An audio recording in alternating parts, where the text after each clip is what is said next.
बीच Antarctica में Brunt नाम के ग्लेशियर का एक बड़ा हिस्सा टूटने से तबाही का खतरा मंडराने लगा है। बताया गया कि ग्लेशियर का टूटा हुआ हिस्सा लंदन शहर के बराबर है, जो ग्लेशियर से अलग होकर बह रहा है। ब्रिटिश अंटार्कटिक सर्वे नाम की संस्था के मुताबिक ब्रंट नाम के ग्लेशियर में कई साल पहले ही दरार पड़नी शुरू हो गई थी, जिसके बाद वक्त बीतने के साथ दरार बढ़ती गई और आखिरकार उससे लंदन शहर के बराबर का एक हिस्सा पूरी तरह अलग हो गया। बताया गया कि ग्लेशियर का ये टुकड़ा 1550 वर्ग किलोमीटर में फैला है।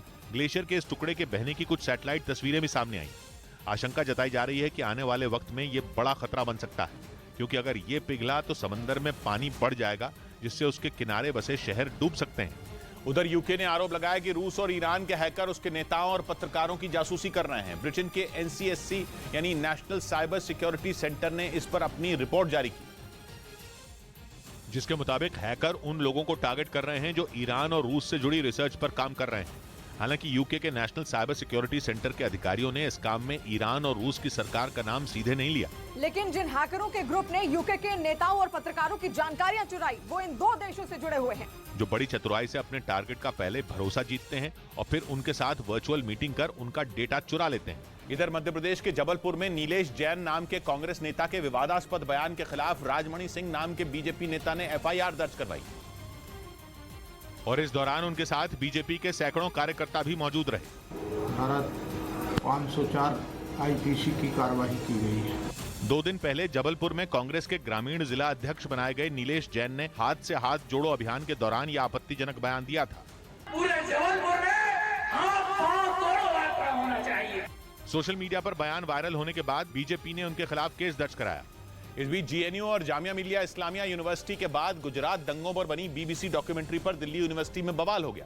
दिल्ली यूनिवर्सिटी के नॉर्थ कैंपस की आर्ट्स फैकल्टी में कुछ छात्रों ने शाम 4 बजे इस डॉक्यूमेंट्री की स्क्रीनिंग करने का ऐलान किया था, जिसकी जानकारी पहले ही यूनिवर्सिटी प्रशासन ने पुलिस को दे दी। ऐसे में वहां धारा 144 लागू कर दी गई, लेकिन इसके बावजूद वहां बवाल खड़ा हो गया और पुलिस को हंगामा कर रहे छात्रों को जबरन हिरासत में लेना पड़ा।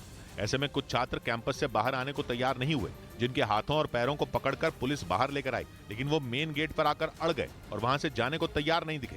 हालात बेकाबू होते जा रहे हैं। तस्वीरें कुछ ऐसी हैं कि दिल्ली पुलिस लगातार छात्रों को हिरासत में ले रही है। जब हालात काबू में आते नजर नहीं आए तो पुलिस ने सख्ती दिखाई और जबरन छात्रों को वहां से उठाकर अपनी गाड़ी में बैठाना शुरू कर दिया।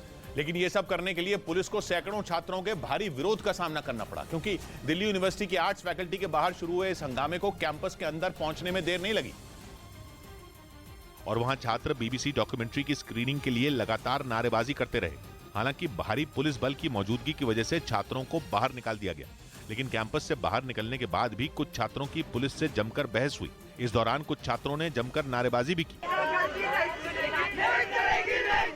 इस बीच दिल्ली यूनिवर्सिटी प्रशासन ने आरोप लगाया कि छात्रों ने उनसे इस डॉक्यूमेंट्री की स्क्रीनिंग के लिए इजाजत नहीं ली थी। हमसे कोई परमिशन नहीं ली गई। दूसरी बात, यहाँ धारा 144 लगी हुई है, 5 से ज्यादा स्टूडेंट नहीं इकट्ठे हो सकते। बताया गया कि हंगामा करने वाले छात्रों में कांग्रेस की छात्र इकाई NSUI से जुड़े कुछ छात्र भी मौजूद रहे। न्यूज़ 18 इंडिया की web series FIR number 208 streaming सून।